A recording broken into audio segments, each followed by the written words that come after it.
না ভুল, এটা ভুল এটা। সরি ভাই আগে ঠিক আছে বিবেচনায় তো প্রথমেই আমি অপরাধ করছি। সরি, আমি জানতে চাই, আমার এখন মাথায় এটা খেলতে যে আমার ফাইলটা দিতে হবে।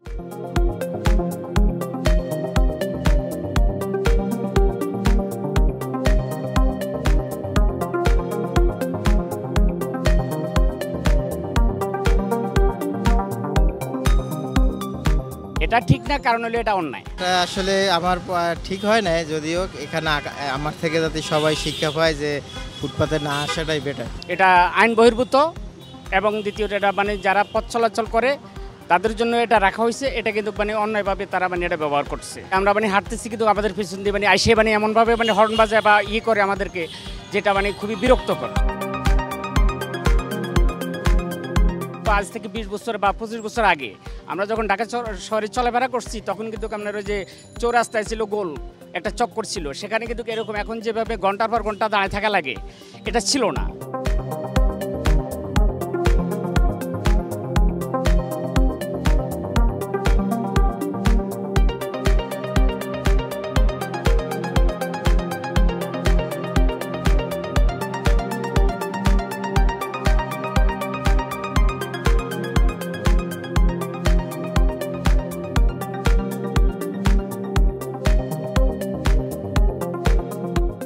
এখানে সবাই যেহেতু দাঁড়ায় আছে, আপনি কেন হচ্ছে ফুটপাতে চলে না আমি হঠাৎ করে স্পিড ছিল তো এই জন্য আর ইয়ে করতে পারি নাই। এটা তো আসলে হচ্ছে না, না। বাইক চলাচলের রাস্তা। ঠিক আছে।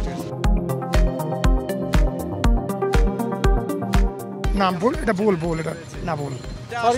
সরি ভাই আগে ঠিক আছে ভাই আমি চলে যাচ্ছি। সরি না, এটা আসলে কি ঠিক? বিবেচনায় তো প্রথমেই আমি অপরাধ করছি, আর আমার কজ দেখে তো আরেকজনও অপরাধ করতে পারবো। আমি ভুল স্বীকার করতেছি। সরি, আমি জানতে চাই, আমার এখন মাথায় এটা খেলতে যে আমার ফাইলটা দিতে হবে। 6টা বাজে অফিসটা বন্ধ করে দিই একটু ভাইয়া, সরি।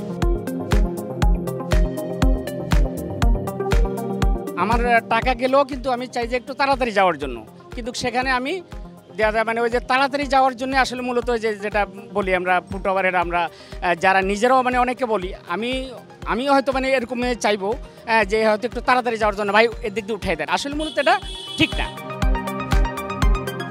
বেকার শিক্ষিত আছে যারা মানে মূলত চাকরি পায় না, সেক্ষেত্রে তারা মানে রাইড শেয়ারিং করে, নিজেদের খরচ আছে প্লাস সংসার আছে, সেক্ষেত্রে এটা একটা ভালো দিক।